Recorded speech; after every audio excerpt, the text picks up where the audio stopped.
بیګا د سری لنکا او د انډیا یو ډیر ګرم T20 میچ شوی دی چې دا T20 میچ ډرا شوی دی ټای شوی دی. سری لنکا له بیا په سوپر اوور کې شکست ملو شوی دی او د دریو میچونو چې کوم T20 سیریز هغه انډیا 3-0 سره وګټلو. مطلب د سری لنکا ټیم په سری لنکا کې کلین سویپ کو چا پکې ښه پرفارمنس کړی په دریم میچ کې مکمل سکور کارډ د سره هم شریکوم.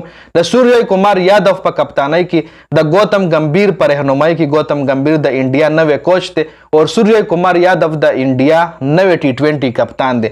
نو گوتم گمبھیر له هم لومړنۍ کامیابي میلاو شوه او سوریه کمار یادو له هم لومړنۍ غټه کامیابي میلاو شوه چې لومړنۍ سیریز 3-0 سره وګټلو جی.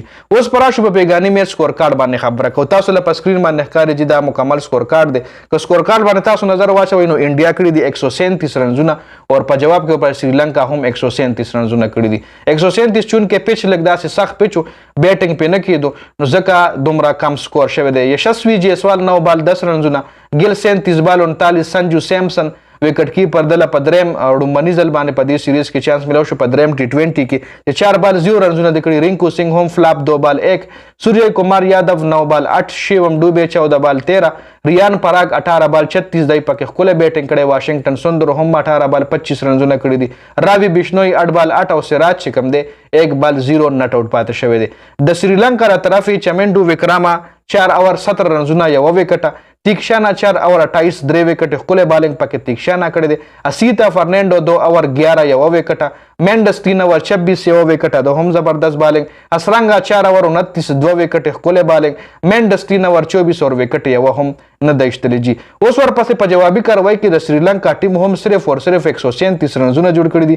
په 137 رنزونو باندې د سری لنکا ټیم چې کوم دی راټول شوی دی او میچ ټای شوی دی، میچ ډرا شوی دی سکور لیولو جی.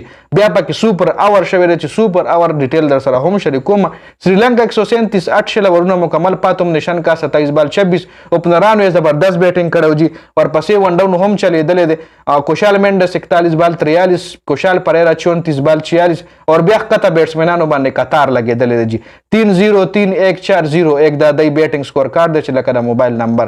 کته تاسو د انډیا بالینګ لاین اپ وګورئ. خلیل احمد د 3 اوور 28 وکټ یوم نه، سراج پکې ښکلی بالینګ کړی 3 اوور 11 9 وکټ، واشنگټن سندر 4 اوور 23 2 وکټې، راوی بشنوئی 4 اوور 38 ایکسپینسو صابر شوی دی خو وکټې 2 ایشتلی دي، ریان پراگ 4 اوور 27 9 وکټ، رینکو سنگھ 1 اوور 3 2 وکټې، سوریه کمار یادو 1 اوور 5 2 وکټې جی.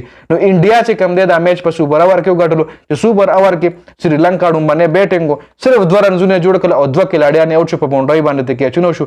سوپر اوور کې دا رول چې صرف 2 کلاډیان به راستا بیټینګ کوي چې 2 بیټسمنان دی اوټ شي نو بیا به بل کس بیا به مخالف ټیم بیټینګ کوي. نو بیا ورپسې سکور په 2-3 بالونو باندې د انډیا ټیم چیس کو اور دا میچ ډیر په اسانه باندې په سوپر اوور کې وګټلو اور سری لنکا د 3-0 سره په T20 سیریز کې شکست ورکړو جی. دا اپډیټ ډیره زیاته مننه د ویډیو کتلو. والسلام.